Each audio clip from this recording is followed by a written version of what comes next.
Hello, ladies and gentlemen, and welcome to the Discriminating Gamer. Just one? How many scientists does it take to build a time machine? Ladies and gentlemen, today we're going to go ahead and take a look at my father's work from Renegade Game Studios.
Hello everybody, we'll get back to the review in just a second. I just want to take a moment to ask you to go ahead and check out and subscribe to my other channel, that is Cody Carlson PhD, where we talk about military history and books on history and fun things like that. Please check that out, please subscribe, and now, back to the review.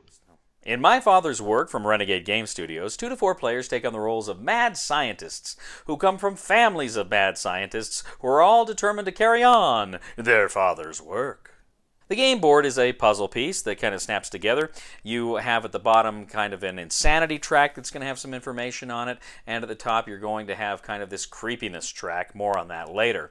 But in the center initially is blank. Now each player is also going to get kind of their own estate player board. Now their estate player board is going to have a space for their various workers, as we will see. But it will also have spaces where you can take actions, as well as places to build new parts of the estate. Now, this is an app-driven game. What that means is you're going to go ahead, fire up the app, and you're going to learn a story all about this family and what they're getting into as far as carrying on their father's work, which is some kind of weird, bizarre experiment. Now, each player is going to receive at the beginning of the game a masterwork. This is some great experiment that their father was working toward, whether it's time travel or building a creature or some other kooky thing. They're going to get this card. Now, they're not going to be able to complete this card anytime soon, but you are going to put it there off to the side of the board. Now the game has various trays that players are going to go ahead and put out in front of them that have various cubes that represent different kinds of knowledge, biology, engineering, etc., etc. And you're also going to have things like vials, you're going to have animals, you're going to have corpses, and other kooky things that are going to, resources you're going to collect during the course of the game. Critically, another important resource in the game is money, dollars. You're going to have to spend dollars in order to do certain things during the game. You're also going to have a tray that's going to have 3 different experiment decks. You're going to have A experiments, B experiments, and C experiments. Now you're going to go ahead and fire up your app. Now your app is going to ask for the different names. It's going to get you started on your journey, and it's going to critically ask for which scenario you want to begin. Now the game box actually comes with 3 small scenario boxes. These scenario boxes have different tokens in them and different things that are going to come up in the game, but everything in there will not come up in every game. Now this time you're also going to select which miniatures you're going to use at the beginning of the game. Now, you snap them into bases, and this is important because the bases denote what kinds of workers they're going to be. You're going to select one base that is yourself. You're going to select one base that is your spouse, and that's rounded with some kind of spikes on it, whereas yours is, I think, more of a trapezoid. Then you're going to get a square for kind of your groundskeeper or your curator of your estate. Now, as the game goes forward, you're going to be able to unlock other servants that just have round bases, and one more curator who, of course, has a square base. Now, the app is going to tell you what page in a flip book corresponding to a specific scenario you're going to place in the center of the puzzle board there. So you place that down there, and it's got the little village with the different locations where you can send your workers. But critically, you can send yourself there, your spouse there, your servants there, but your curators have to stay on your estate. They can only do estate actions.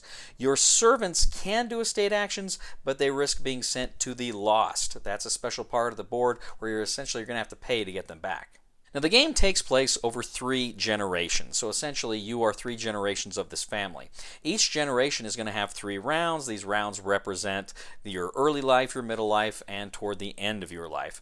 And then you die and the next generation takes over. You're going to reset a lot of things. You're going to go back to, a basic number of members of your household every time you start.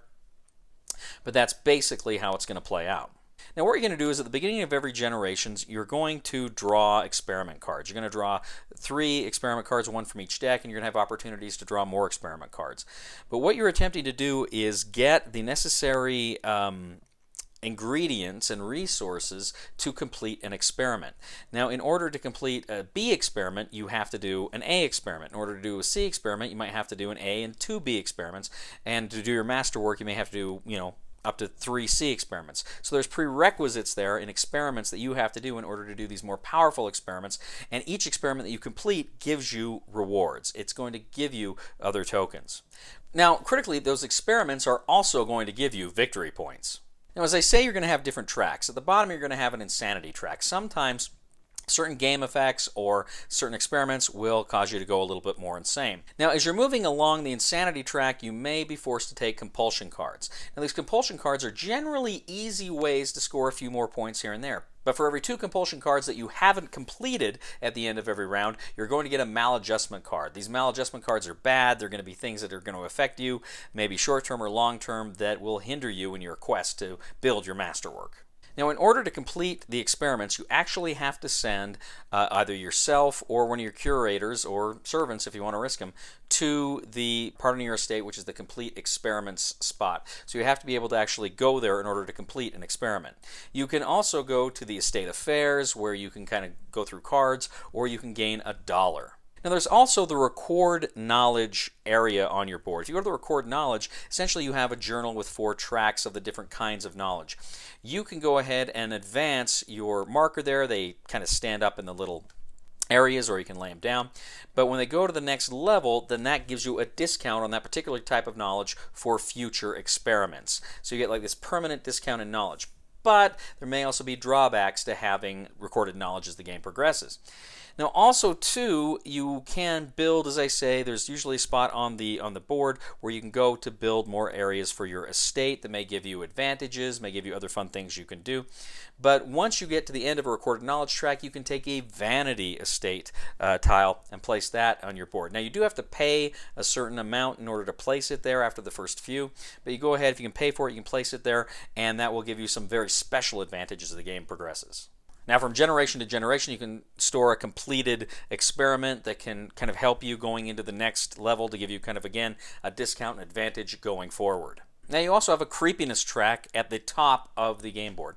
Now, your creepiness track is kind of how creepy your experiments are and how weird you are, and you may move forward along the creepiness track. And some events may cause you to move forward, but they may also cause the mob to move down. Now, the mob is the villagers. They're afraid of you, they're scared of you and what you're doing, and they may try to assault you. So if ever your creepiness token meets or goes past the mob token, then you can no longer send any of your servants into town, except they can go to the chapel. If they go there, they can go ahead and move your creepiness token back down. And that's basically the mechanics of the board game. But as I say, there is this app. And this app is constantly advancing the story. There is a lot of text in this app, and the text is constantly telling you about different things that are happening in the town and choices that you can make. Sometimes you'll be given a choice to do one thing and risk something here or there, or get ahead in one way. Sometimes these are secret, and only you can look at those changes. But every round, something's going to change change. The village may flip. You may turn to a new page where your village gets more advanced. The years go by over the course of the 19th century. It gets more and more advanced, and the actions you can take are more advanced. And again, that story is just constantly advancing you and giving you choices throughout this game. So over the course of 3 generations with 3 rounds each, you're going ahead, you are placing your workers on the various spots to gain the resources you need, you are performing experiments in order to score points and gain more resources, you are getting knowledge, you are going insane, you're getting creepier, and you are doing all of these things with the hope of scoring more points in the various scenarios you're playing. So once you reach the 3rd round of the 3rd generation, you go to final scoring. While you're at final scoring, you can receive additional points for any vanity estate markers you've placed. You can also, you're going to score negative points if you have maladjustment cards at the end of the game. And you're also going to score points for any other estate tiles that you may have. You go ahead, you add up all your points and all the final scoring points, and whoever has the most points wins. My father's work. Okay, so there's a lot more going on here. I feel like I'm just touching the surface because there's a lot going on in this game. And I can't even begin to tell you about the depth of the app and the story that it brings to the game and the choices and how that plays with the game. I've been saying this a lot, it seems like the last few months. And I've been saying it because it's true and because it's been just an exceptionally good year for board games in my opinion. It really has been. But I am looking at my father's work for my game of the year. And if I am blunt, I need to play this some more. I could see this game penetrating my top 10 games of all time, which is incredibly weird for me to say for a Euro worker placement game. If you know me and you know the channel. But this game is that good. This game is incredibly fun. This game is incredibly absorbing and infectious. I played a few weeks ago. I played a game with some friends, and I won't mention its name. It is a fairly popular Euro worker placement game on the market today, and I thought it was just okay. I liked it, I didn't love it. And people are just raving about this game. And this particular game, why it occurred to me I didn't really like this game that much is because to me it just felt like, okay, go here to gain this so I can do this. Gain here to gain this so I can do this. And that was all it was. The theme didn't come through. It didn't create a story for me. And I need stories in my games. Some people don't. Some people are all about the math and the points. I'm about the story. I like to play a game the way I like to watch a movie or read a book, but here I control the action, or at least partially control the action. And so one of the reasons why I freaking love my father's work is I love the story that it builds. The app is so well done here. The app creates a creepy, atmospheric story in a worker placement game.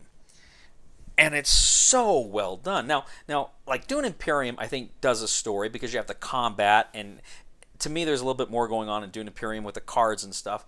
But here, I've never played a game quite like this that created a story this good with these kinds of mechanics. I've never played anything quite like it before. The app, I think, works well, giving you those great decisions and carrying you forward. But then the game itself with the choices it gives you, where you've got a lot of different workers, but they're kind of limited on what they can do. And then, of course, you're limited with the resources you can do. But the experiments you perform are creepy and fun, and the creepiness track itself it's something you're always keeping your eye on because it's going to limit your options for the round if you don't keep an eye on it. The insanity cards, the compulsion cards, and the maladjustment cards that come up are really interesting. And the stuff that comes out of the scenarios, there's unique cards and conditions. It almost feels like an Arkham Horror Mansions of Madness in the way your characters are affected. And that's part of the story, is your characters. You really feel like you're following this family. Again, in a worker placement game, you feel like you're following these people and you're living their lives, but it's not just coming at you, because you've got choices, and the choices you make in this game matter, and they evolve. Now, I don't mean to say this is a game like Mansions of Madness, where you're just moving around and you're exploring and it plays out that way. This is much more of an epic exploration, and it's a multi-generational experience. And like I say, this individual scenarios play out great. And what's awesome about this game is it's never the same game twice. It branches off into different directions, and different things come out constantly. And there's different tokens from the different scenarios, and you're not going to play with all of them every game. In fact, it says, if you have to go into that box, hurry and grab what you need and try to ignore the rest, because that may come up later. I actually had some really fun and creepy moments in this game that I'd like to share with you, but I don't want to spoil anything, and I want you to discover it for yourself. So it was fantastic. Now, I don't mean to say this game doesn't have some issues, because it does. The first issue is sometimes the text is a bit overwhelming. There's a ton of text, and you're reading a lot. And some of the text you have to read, and some of it the app reads for you. I don't know why the app just doesn't do it all or let you do it all, but sometimes the app reads it, sometimes you read it. And there's a lot of it. And it's a cool story. They're cool stories. So that's why I don't mind so much. But just be aware there's going to be a lot of reading in this game. So if that doesn't suit you, maybe it's not for you. There's that. The app itself, while generally it works very well, you can tell it's still being refined, and hopefully we'll see some updates that maybe smooth a few things over. But generally it worked well. But just know it's still in the early stages there. Consequently, the big drawback I think for most people for this game, and it wasn't a particular drawback for me, but I can see how a lot of people will kind of be put off a little bit by it, and that is, this is probably a 3-hour game. So far I've only played it 2-player. You play it with more, it potentially could be longer, particularly if you have people who have AP. So going into it, it's a long game. Again, I didn't mind it because I was having fun the whole time. I've had fun the whole time. I'm enjoying the stories. But some people, it will be an issue. For some people, it will be, the length may put them off. I didn't mind it. Friends, let me just say this again. This game is fantastic. Absolutely fantastic. Like I say, we've had a lot of great games this year, and this one's right up there with them. I'm really, as I say, considering this for Game of the Year. I can't say enough good things about how much I enjoyed My Father's work. I actually saw this in a store a while back. I literally didn't know anything about it. The box doesn't give too much away, but it looked creepy, and I like creepy kind of horror-themed games. And My Father's work, it must be a mad scientist game. I'm thinking this could be fun, and I talked to my friends at Renegade Game Studios. They said, yeah, we can send you a copy. So glad they did. I'm so glad they did. And this is certainly not an inexpensive game, but honestly, if I did not receive the copy I got from this, if I had played it, I would immediately go out and buy it. I freaking love this game. Anyway, I can go on and on and on telling you how much I love it, but I think I'm wearing out my welcome. So let me just say, the recommendation for the discriminating gamer is cannot recommend. No! Seriously, friends, if you can, buy this one. Play it as soon as you can. Buy it. You're going to love it. Well, thank you once again for joining us today on The Discriminating Gamer. As always, we ask you to please leave a comment for us on YouTube, on Board Game Geek, on our Facebook page, or on thediscriminatinggamer.com. We'd ask you to please like us on Facebook, subscribe to us on YouTube, and follow us on Twitter. We'd also ask you, ladies and gentlemen, to please check out my other channel, that is Cody Carlson PhD, where we talk about military history and books on history, fun things like that. Please check it out. Please subscribe. And also, ladies and gentlemen, I would ask you to please leave a thumb for this video on Board Game Geek. That helps us out a lot as well. Speaking of science, I've been reading this book on helium. I can't put it down. Please somebody help me on my feet again, and I don't know where I'm going, and I don't know where I've been. Please somebody help me on the solid ground. It's a long time, and I'll be dying. Once a year I wind up in the band. Fantastic! Fantastic!